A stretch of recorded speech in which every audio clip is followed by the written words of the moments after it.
Hi hello నమస్తే welcome to Haripriya's media. జీవితంలో చాలా సంపాదిస్తాం, పేరు ప్రఖ్యాతులు గడిస్తాం, ఎన్నో ఎత్తు పల్లాలను చూస్తాం, మంచి చెడులను ఎదుర్కొంటాం. అలా జీవితంలో పయనించి ఊరికే అలా సరదాకి వెనక్కి తిరిగి చూసుకుంటే మనల్ని మనమే మిస్ అవుతాం. అదే ఫీలింగ్లో అప్పుడప్పుడు బాధపడతాం. మనల్ని పలకరించిన వారికి ఇదే విషయాన్ని చెబుతాం. ఇప్పుడు మక్కల్ సెల్వన్ విజయ్ సేతుపతి కూడా ఇదే చేశారు. దుబాయ్లో చిన్న ఉద్యోగం చేసే కుర్రాడి స్థాయి నుంచి సినిమాలో స్టార్ హీరోగా ఎదిగే వరకు తన జర్నీలో తనను తానే మిస్ అవుతూ వచ్చానంటూ కాస్త ఎమోషనల్ కామెంట్స్ చేశారు సేతుపతి. జీవిత పయనంలో అందరూ కోల్పోయేదేంటో చెప్పే ప్రయత్నం చేశారు. నన్ను నేనే మిస్ అవుతున్నాను. అప్పట్లో ఓ కుర్రాడు ఉండేవాడు. అతడు చాలా అమాయకుడు. అసలు ఏదైనా సాధించాలనే కలలు కూడా ఉండేవి కాదు.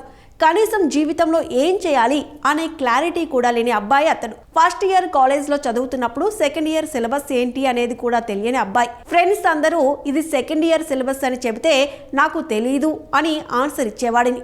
చదువు, ఆటలు ఇలా ఎందులోనూ తోపు కాదు. కాలేజీ రోజుల్లో కనీసం అమ్మాయితో కూడా మాట్లాడేవాడిని కాదు. అప్పుడు చాలా సిగ్గు. కానీ జీవితంలో ఏదో పెద్దగా సాధించాలనే కోరిక మాత్రం ఆ కుర్రాడిలో ఉండేది. కానీ అది ఎలా చేయాలనేది మాత్రం తెలీదు. పెద్ద కళలు కూడా ఉండేవి కాదు. కేవలం తన పేదరికం నుంచి బయటపడాలి అనుకునేవాడు. ఆ కుర్రాడు ఇప్పుడు లేడు.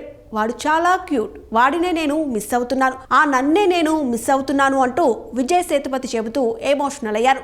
తన మాటలతో ఇప్పుడు నెట్టింట విపరీతంగా వైరల్ అవుతున్నారు. అందరినీ చప్పట్లు కొట్టేలా చేస్తున్నారు.